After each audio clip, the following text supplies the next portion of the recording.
Kumusta, Pilipinas? Ito ang Balitang China at ngayon pag-usapan natin ang isang tanong na parang simpleng tanong lang pero kapag sinilip mo ang laman, parang resibo sa karinderya na biglang naging utang sa barangay, paano na nabubuhay ang ordinaryong manggagawa sa China kung ang sahod ay lumiit, ang trabaho ay kumapal at ang itlog mismo ay parang naging luxury item na kailangan pang ipagdasal? May isang tao sa Shenzhen ang naglabas ng sama ng loob. Sabi niya, hindi na niya maintindihan kung biro ba ang job market o social experiment. Full-time job daw, pero matapos magbayad ng renta, may matitira na lang na halos 3,000 yuan, mga 27,000 piso. Mabubuhay ka raw basta marunong kang kumain ng hangin, ngumiti sa landlord at makipag-usap ng magalang sa electric bill. Doon nagsisimula rin ang tunay na tanong, progreso ba ito o magandang poster lang na nakadikit sa pader na nagbibitak na? Sa social media, marami ang nagsasabing ang taon na ito ang pinakamasahol na job market na nakita nila. Parang lahat naghahanap ng trabaho, pero ang trabaho naman nagtatago na parang ninong sa Pasko. May nagtanong online, kumusta na kayo sa buhay? Kasi raw sa Japan at Amerika, mahal na rin ang itlog. Pero sa China, 10 itlog ay umaabot sa 9.4 yuan, halos 85 piso, at may lugar na umaabot sa 80 piso kada kalahating kilo. May isang middle-aged na lalaki ang nagsabing paparating na raw ang tanggalan sa kanilang kumpanya. Hindi lang maliliit na pabrika, pati malalaking kumpanya ay parang nakatayo sa gilid ng bangin habang nagpapanggap na sightseeing lang. Sinabi sa kanila ng management na magsisimula na ang ikalawang round ng layoff. Ibig sabihin, kung noon ang tanggalan ay parang balitang malayo, ngayon kapitbahay mo na, kumakatok pa sa pinto. May isa pang content creator na nagsabing ang 2026 ay delikadong taon kapag hirap ang negosyo, kumukonti ang pwesto. Kapag kumonti ang pwesto, dumadami ang taong nakapila at kapag dumami ang nakapila, ang sahod ay bumababa na parang presyo ng dignidad sa clearance sale. Araw-araw daw, may naririnig siyang pabrika na nagbabawas ng tao. Isang bagong nawala ng trabaho mula Hong Kong ang nagkwento na nagulat siya sa job interview. Malaking kumpanya raw, pero ang base salary na alok ay 300 yuan, mga 2,700 piso. Oo, hindi typo. Hindi rin pang merienda sa mall. Sahod iyon.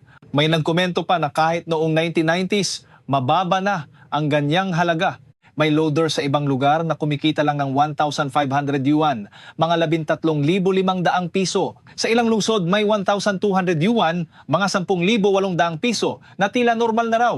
Mas matindi pa ang kwento ng isang dating empleyado ng New Oriental. Noong 2019, bagong graduate siya at nagsimula sa 8,000 yuan, mga 72,000 piso. Pagdating ng 2026, may aplikanteng inaalok na lang ng 1,000 yuan base salary, mga 9,000 piso. Noong Hunyo 18 mo, may mga manggagawa sa Daan County sa Guizhou na nagreklamo tungkol sa kilalang apparel brand na Meters Bonwe. Ayon sa kanila, isang araw lang ang pahinga kada linggo at umaabot sa 12 oras ang trabaho araw-araw. Sa sobrang tindi, may manggagawang halos ayaw uminom ng tubig para hindi na pumunta sa banyo. Isipin mo yun, ang katawan mo mismo kailangan mong i-negotiate sa production target. Tapos ang buwan ng kita, mga 1,100 yuan, halos 16,200 piso. Marami ang nagsabing matagal nang ganito ang ilang export manufacturing firms.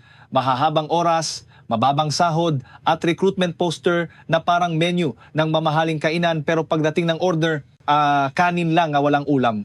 May nagsabi pang mas mababa pa raw minsan kaysa sahod sa Vietnam. Kaya nakakatawang balikan ang dating palusot na umalis ang foreign companies dahil mahal na raw ang Chinese labor.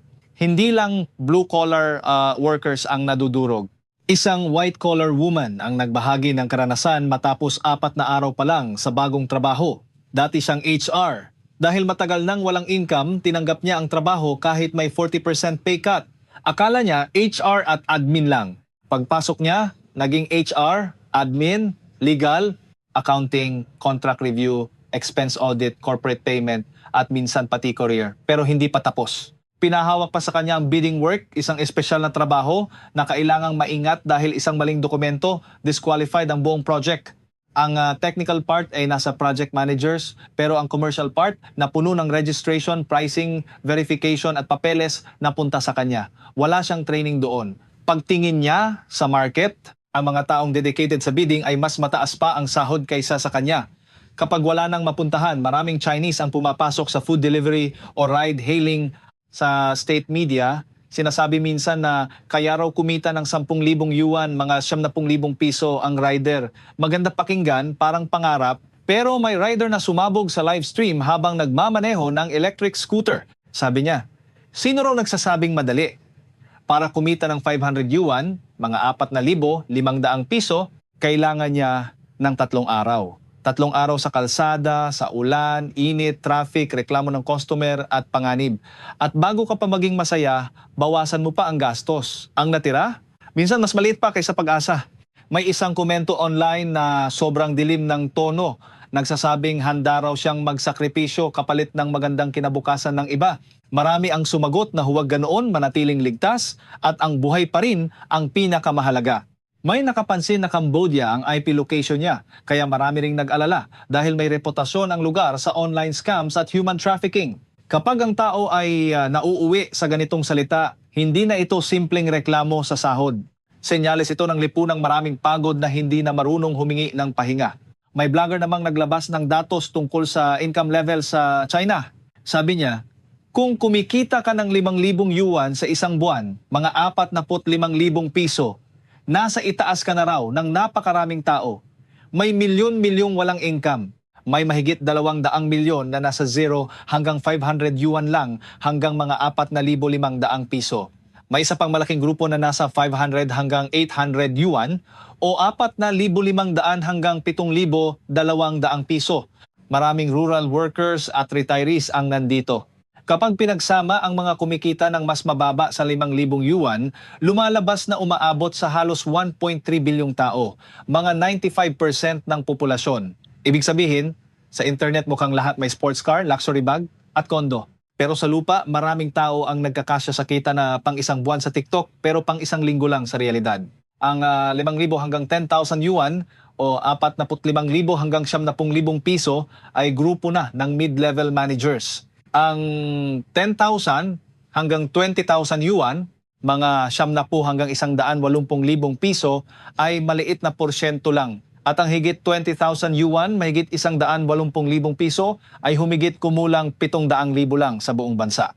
Kaya may isang vlogger na sarkastikong nagsabi, sana raw tigilan na ng media ang walang katapusang kwento na bumabagsak ang Amerika, naghihirap ang Japan o hindi makabili ng pagkain ng ibang bansa. Dahil ang tanong ng ordinaryong tao ay simple. Masaya ba ang buhay namin? May sapat ba kaming welfare? May seguridad ba kami kapag nawala ng trabaho, nagkasakit o tumanda? Hindi nakakabusog ang headline na may problema ang ibang bansa. Hindi rin pambayad ng renta ang national pride kahit lagyan mo pa ng background music. May isa pang vlogger ang nagpaalala na hindi pa ganoon katagal mula nang makaalis sa matinding kahirapan ang maraming pamilya sa China. Sabi niya, mga 20 taon pa lang silang tunay na nakakakain ng karne ng mas regular. Noong 2003, gumagamit pa raw sila ng diaryo o punit na pahina ng libro bilang toilet paper. Noong bata siya, minsan isang beses lang sa isang taon sila nakakakain ng karne. Sa probinsya, normal ang kuto, bihira ang paligo, may frostbite sa kamay at paa, at ang aral sa gabi ay ginagawa sa ilaw ng kerosene lamp. Hindi iyon nostalgia. Iyon ay kahirapang may amoy, lamig, gutom at katahimikan. Ang punto niya, huwag kalimutan kung saan nanggaling. May mga kabataang ipinanganak noong 1990s at 2000s na hindi na naranasan ang ganoong hirap, kaya madaling maniwala sa online bravado. Pero para sa ipinanganak noong 60s, 70s at maraming 80s, buhay na alaala ang kahirapan. Ang panganib daw ng lipunan ay hindi lang pagkatalo, kundi ang pagkalimot matapos makatikim ng kaunting tagumpay. Kapag nakalimot ka, nagsisimula kang magyabang na parang ikaw lang ang gumawa ng mundo kahit nakasakay ka naman sa hagdan na ginawa rin ng iba. Binanggit din niya ang pagpasok ng China sa World Trade Organization noong 2001. Noong bata pa siya, hindi niya alam ang ibig sabihin nito pero maalala niya ang saya sa balita. Sa paglipas ng panahon, nakita niyang ito ang naging malaking pinto sa global market. Pumasok ang Chinese manufacturing sa mundo, dumami ang export, dumami ang trabaho, at unti-unting tumaas ang kita ng sambahayan. Sa coastal areas, mas maaga ang pag-angat. Sa rural North Central China, mas huli dumating ang ginhawa. Para sa kanya, mga 2012 pa lang niya naramdaman ang tunay na freedom to eat meat. Kaya kung susumahin, ang kasaganaan ng ordinaryong tao sa China ay hindi pa matagal. Hindi ito bunga ng pakikipag-away sa mundo, kundi ng pakikipag-ugnayan dito. Umunlad ang pabrika dahil may global market. Umunlad ang pamilya dahil may trabaho. At kung ngayon ay bumibigat ang trabaho, bumababa ang sahod, at dumadami ang tanggalan, mahirap kumbinsihin ang tao na ngumiti lang dahil maganda ang poster ng ekonomiya. Sa dulo, hindi kinakain ang propaganda. Hindi rin ito pwedeng ipambayad sa itlog. At iyan ang masakit na kabalintunaan. Sa screen, parang higante ang ekonomiya. Sa sahod, parang nagtitipid sa kape. Sa headline, malakas ang bansa. Sa kusina, mahal ang itlog. Sa job posting, mataas ang range. Sa payslip, biglang naging magic trick. Kaya habang may mga opisyal na kwento tungkol sa lakas, pagbangon at tagumpay, ang ordinaryong tao ay may mas simpleng sukatan. May trabaho ba bukas? May ulam ba mamaya? At may matitira ba pagkatapos ng renta? Kapag ang sagot ay hindi sigurado. Kahit gaano pa kalaki ang bandila, maliit pa rin ang pakiramdam ng tiyan.